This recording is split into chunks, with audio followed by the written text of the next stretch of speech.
Hello everybody, this is Syed Taha Qadri from Chem Talks. और as you know, I am here to tell you something about economics, a very interesting topic. To the whole बात करते हैं, sum up की बात करते हैं। यानी हम ये बात करेंगे कि भारत की इकोनॉमी जो है वो लॉकडाउन से लेकर अभी तक में, मैं अभी तक की बात कर रहा हूँ, अभी तक में वो कितना राइज हुई है, कितना फॉल हुई है। देखिए, कल से एक नया फाइनेंशियल ईयर की शुरुआत हो रही है। आज 31 मार्च है, यानी फाइनेंशियल ईयर का एंड है। सो आज मैं ये वीडियो रिकॉर्ड कर रहा हूं। आज तक मैं आपको बताऊंगा कि कितना राइस, कितना फॉल आपने during the lockdown and during the opening of the lockdown आपने देखा, हमने देखा, हमने क्या फेस किया। देखिए, अर्थव्यवस्था जो है वही हमने फेस किया, हमने और कुछ फेस नहीं किया।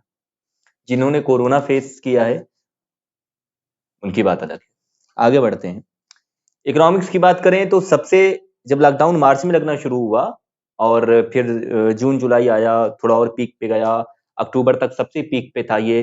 फिर नवंबर दिसंबर में कम होना शुरू हुआ, दिसंबर तक कम हुआ, जनवरी में लॉकडाउन नवंबर में खुले, दिसंबर में खुले, और इस तरह कंटिन्यूटी आगे बढ़ी। तो इस पूरे पिछले फाइनेंशियल ईयर को अगर देखा जाए तो उसमें हम रिसेशन में गए, यानी हमारी इकोनॉमी रिसिस हो गई, मतलब कि श्रिंक हो गई, काफी ज्यादा श्रिंक हो गई। श्रिंक नहीं कहेंगे, काफी ज्यादा श्रिंक हो गई। उसे हम टेक्निकल रिसेशन का नाम देते हैं। तो 4 क्वार्टर में अगर हम पूरे ये फाइनेंशियल ईयर को बांटे तो पहले क्वार्टर में हमारी इकोनॉमी जो है, और दूसरे क्वार्टर में, 2 क्वार्टर्स में हमारी इकोनॉमी जो है वो माइनस में गई थी। माइनस में जाने का मतलब क्या हुआ, यानी हम रिसेशन में गए। रिसेशन में नहीं बल्कि टेक्निकल रिसेशन में गए। ये वो टर्म है, वो तब इस्तेमाल किया जाता है जब हमारी इकोनॉमी लगातार कंटिन्यूटी में 2 बार माइनस में चले जाए। और पहली बार माइनस में गई, कोई बात नहीं, पॉजिटिव में आनी चाहिए।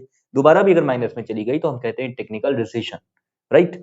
अब ये टेक्निकल रिसेशन में पहला पॉइंट ध्यान रखने वाला ये है कि सबसे पहला रिसेशन में हम सबसे नीचे गए, यानी हम एक तरह से कह सकते हैं बहुत बड़ा रिसेशन हमने 90s के बाद फेस किया।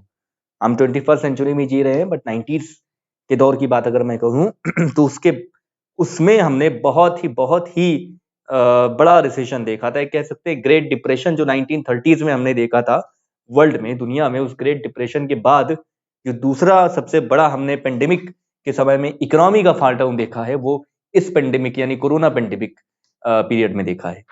तो ग्रेट डिप्रेशन भी एक चीज है, उस पर कभी अलग सी वीडियो बनेगी, वो इकोनॉमी से ही रिलेटेड था।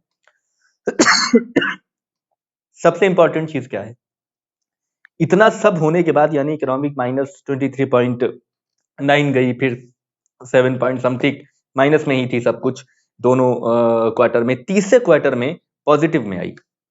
तो दो लगातार कंटिन्यूटी में जाने के बाद फिर अचानक से जब हमारा राइज हुआ, तो उसको समझते हैं कि ऐसा क्यों हुआ। देखिए, पूरी इकोनॉमी किसी एक पर्टिकुलर सेक्टर पर डिपेंड नहीं होती है। यानी हमारे इंडियन इकोनॉमी में मेनली तो 3 सेक्टर्स हैं, प्राइमरी, सेकेंडरी और टेरिटरी। तो हम तीनों को अलग अलग कैटेगरीज में बांट के चलते हैं। कुछ को मैन्युफैक्चरिंग में गिनते हैं, कुछ को प्राइमरी चीजों में गिन लेते हैं, खेती बाड़ी में गिनते हैं प्राइमरी को, मैन्युफैक्चरिंग में गिनते हैं सेकेंडरी को, और सर्विसेज में गिनते हैं ट्रांसपोर्टेशन, बैंकिंग एंड सर्विसेज, जो भी कुछ है इसको टेरिटरी में रखते हैं, तीसरे वाले इकोनॉमिक क्राइटेरिया में रखते हैं। ये तीनों क्राइटेरिया समझना जरूरी है, ये क्लास 9-10 की चीज है इकोनॉमिक्स की, मगर बहुत इंपॉर्टेंट है। क्योंकि आपको अगर ये पता होगा कि हम कौन से सेक्टर की बात कर रहे हैं, तब आप समझ पाओगे कि सेक्टर में कितनी बढ़ोतरी हुई है, कितना गिरा है। देखिए, कंस्ट्रक्शन एरिया, कंस्ट्रक्शन वाले की बात करें, कंस्ट्रक्शन साइट्स की बात करें, भारत में जो बन रही थी बिल्डिंग्स वगैरह, या जो कंस्ट्रक्शन चल रहा था, वो अचानक से स्टॉप हो गया कुछ मंथ के लिए। मार्च से लेके आप कह सकते हो जून जुलाई तक, या अक्टूबर तक, जब कोरोना पीक पर था। बट उसके बाद फौरन वो बीच में भी शुरू हुआ था और फिर शुरू हुआ। तो कंस्ट्रक्शन सेक्टर ने हमें काफी कुछ इकोनॉमी को बूस्ट अप करने में मदद की in the month of November. और एक और सेक्टर जिस पर हम फोकस कर रहे हैं वो है हमारा सर्विस वाला सेक्टर। सर्विस सेक्टर में काफी फॉल डाउन देखा गया। कौन से सर्विस सेक्टर में, जैसे ट्रांसपोर्टेशन हो गया या बैंकिंग सेक्टर हो गया। बट इन आईटी सेक्टर, अगर मैं आईटी सेक्टर, ये भी एक सर्विस का सेक्टर है, आईटी सेक्टर ने अचानक से बहुत बूम किया। मैं आपको बताऊं उस आईटी सेक्टर ने बूम क्यों किया, उसका रीजन आपको बता दूं। इस वक्त हमारे पास 177 बिलियनियर्स हैं इंडिया में। इस वक्त हमारे पास जो इंडिया के बिलियनर्स हैं उनमें उनकी संख्या है 177, और आपको यकीन नहीं होगा कि 40 आउट ऑफ देम 40 बिलियनियर्स जो बने वो पिछले पेंडेमिक कोरोना पीरियड में बन के सामने आए दुनिया के सामने। इंडियन बिलियनर्स 40 कैसे, हाउ? एक चीज मैं आपको एग्जांपल समझा देता हूं। आईटी सेक्टर में जो ग्रोथ हुई वो तो हुई, साथ ही साथ आईटी सेक्टर में एक चीज हुई कि एक चीज होती है सॉफ्टवेयर इंजीनियरिंग में या आईटी सेक्टर में जिसे हम कहते हैं बग। यानी जब आप वेबसाइट बनाइए या कोई चीज बनाइए, कोई वेबसाइट, कोई वेब पेज, कोई सॉफ्टवेयर, तो उसमें एक बग होता है। अब ये बग क्या होता है ये थोड़ा समझाता हूं मैं आपको। आप समझिएगा इससे कितनी जल्दी ग्रोथ होती है आईटी सेक्टर की, इस चीज कैसे रिलेटेड है आईटी सेक्टर से, और आईटी सेक्टर से रिलेटेड लोगों को इसमें कितनी जल्दी जॉब अपॉर्चुनिटीज मिलती हैं और कितना हाइक कर जाते हैं। दुनिया में बहुत सारे सॉफ्टवेयर, गूगल, माइक्रोसॉफ्ट, सबके पास कहीं ना कहीं बग आ जाता है, यानी कुछ कमियां हो जाती हैं वेबसाइट्स में, जो कमियां कोडिंग में, प्रोग्रामिंग में लोग ढूंढते रहते हैं और नहीं मिलती। तो वेबसाइट्स और ये टेक्निकल जो कंपनीज होती हैं क्या करती हैं कि ये hackers, ethical hackers, I am not talking about unethical hackers, not illegal hackers, मैं उन हैकर्स की बात कर रहा हूं जो लीगल हैकर्स होते हैं। यानी सरकार सर्टिफाइड हैकिंग कोर्स करवाती है, आपको सर्टिफिकेट मिलेगा इथिकल हैकर का। यानी सरकार भी आपको अपने यहाँ हैकिंग के लिए रख सकती है, दूसरी गवर्नमेंट भी आपको अपने यहाँ हैकिंग के लिए रखेगी, कंपनीज हैकिंग के लिए रखती हैं आपको बाकायदा। तो एथिकल हैकर्स जो होते हैं उनकी संख्या बढ़ गई। उन्होंने क्या किया, जो एथिकल हैकर्स होते हैं उनकी प्रोग्रामिंग स्किल्स बहुत अच्छी होती हैं, बहुत सारी प्रोग्रामिंग पे कमांड होता है, बहुत लूप होल्स जानने में बहुत एक्सपर्ट होते हैं।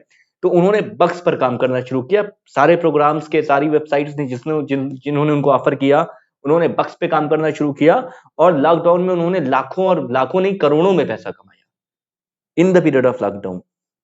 ये लर्नर टॉप की न्यूज है। लर्नर टॉप एक न्यूज पोर्टल है, मैं उसकी बात कर रहा हूँ।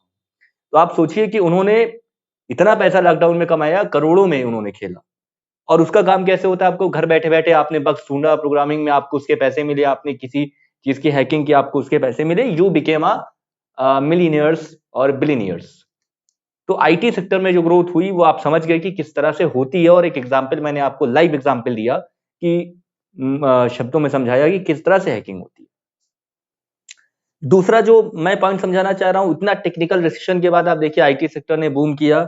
उसके बाद थोड़ा सा लॉकडाउन जब हटने लगा, खुलने लगा, ओपनिंग हुई, अब तो ये हालात है कि हो सकता है फिर से लॉकडाउन लग जाए। मगर जो इकोनॉमी बूस्ट अप हुई है वो नवंबर से लेकर, यही आप जनवरी, दिसंबर, जनवरी वाला, फरवरी वाला मंथ काउंट कर सकते हैं। अभी मार्च आ गया, मार्च एंड हो गया, फिर वही सिचुएशन आने लगी है। तो 2-3 महीनों में हमने हाइक किया, उसमें सिर्फ कुछ ही सेक्टर्स का योगदान था, सारे सेक्टर्स का योगदान बिल्कुल नहीं था। हम एग्रीकल्चर सेक्टर को इसका श्रेय नहीं दे सकते, हम इसको आईटी सेक्टर का इसको श्रेय देंगे, कंस्ट्रक्शन सेक्टर का श्रेय देंगे, और एक चीज का और देंगे जिसे हम कहेंगे बैंकिंग सेक्टर। लास्ट में बैंकिंग सेक्टर ने अपना बहुत अच्छा रोल प्ले किया और उसने हमारे अचानक से बहुत सारे नए नए जो कंपनीज हैं, जो नई फाइनेंशियल कंपनीज हैं, नए बैंकिंग सेक्टर्स हैं, उनको मर्जअप कर दिया गया, उनकी लिस्टिंग हो गई सेंसेक्स पर, और काफी और भी सारे पोर्टल्स पे उनकी जो है, जो भी इकोनॉमिक पोर्टल्स हैं चल रहे हैं इस वक्त, बीएसई हो गया, सेंसेक्स हो गया, नेक्सस वगैरह, इन सब पे उनकी लिस्टिंग हुई, और लिस्टिंग होने के बाद उनके शेयर्स इंक्रीज कर गए। अभी भी कंपनीज की लिस्टिंग होती है, उनके शेयर्स इंक्रीज करते हैं। जब कोई नई कंपनी जुड़ती है उस सेंसेक्स से या इस टाइप के पोर्टल से, तो जाहिर सी बात है लोग उसमें पैसा लगाते हैं, पैसा लगाते हैं देखने के लिए कि उन्हें कितना प्रॉफिट होगा, उनका क्या शेयर बनता है उसमें, और उस शेयर के हिसाब से मार्केट बूम करता है। लिक्विडिटी की बात करें तो लिक्विडिटी थोड़ी सी कम हुई थी during the lockdown period. Liquidity क्या होती है इसको समझाने के लिए ऐसे समझाया जा सकता है कि लिक्विडिटी ये है कि आप सिंपली ये समझिए कि अगर बॉडी है, बॉडी में आपके ब्लड जा रहा है, और ब्लड कहीं पे पूरे टू द पॉइंट कहीं जाते जाते रुक गया, किसी पार्ट में बॉडी में ब्लड नहीं जा रहा है, वो पार्ट आपका सुन्न पड़ जाएगा। धीरे धीरे ऐसी पूरी बॉडी सुन्न पड़ जाएगी, यानी पूरी बॉडी आपकी बिल्कुल से एंड अप हो जाएगी, आपकी हार्ट बीट रुक जाएगी, आपका ब्रेन काम करना बंद कर जाएगा, आप डेड हो जाओगे। इकोनॉमी के साथ भी यही बात है। इकोनॉमी में अगर पैसा बह रहा है, पैसा बहने का मतलब क्या हुआ, from household sector to the banking sector to the market. 3 main sectors गिने जाते हैं, household, banking and market. 3 में अगर पैसा घूम रहा है, घर से बैंक, बैंक से मार्केट, मार्केट से घर, घर से बैंक, बैंक से मार्केट, अगर ये 3 सेक्टर्स में पैसा घूमता हुआ चला जा रहा है, घूम रहा है, यानी लिक्विडिटी मेंटेन है, और कहीं पैसा फंस गया, रुक गया, तो यानी इकोनॉमी श्रिंक होना शुरू हो गई, उसका फ्लो खत्म हो गया, यानी लिक्विडिटी डिक्रीज कर गई। तो इसीलिए हर जगह जब कंपनी होती है उसमें भी लिक्विडिटी की बहुत बड़ी इंपॉर्टेंस होती है, इकोनॉमी में भी लिक्विडिटी की बहुत बड़ी इंपॉर्टेंस होती है। लिक्विडिटी ने श्रिंक किया था, मगर आज हम फिर स्टेबल सिचुएशन में हैं, और हम कोशिश करेंगे कि कोरोना सिचुएशन फिर ना आए और हम फिर इस स्टेबिलिटी को मेंटेन कर सके, हमारी इकोनॉमी 5-6 जा सके, जो हम कल्पना करके चलते हैं। मोदी जी का सपना है, हमारा आपका सबका सपना है। इस सपने को साकार करने के लिए सुरक्षित रहिए, खुश रहिए, मास्क पहनिए, क्योंकि कोरोना फिर से अपना प्रकोप दिखाना पड़ रहा है, और फिर से मुझे अवसर ना दिया जाए कि मैं फिर से कोरोना क्राइसिस पर एक इकोनॉमिक क्राइसिस पर या कोरोना पेंडेमिक पर फिर एक वीडियो आपको समझाऊं। तो ख्याल रखिए और देखते रहिए केएम टॉक्स, बहुत नॉलेज मिलेगी आपको। Thank you.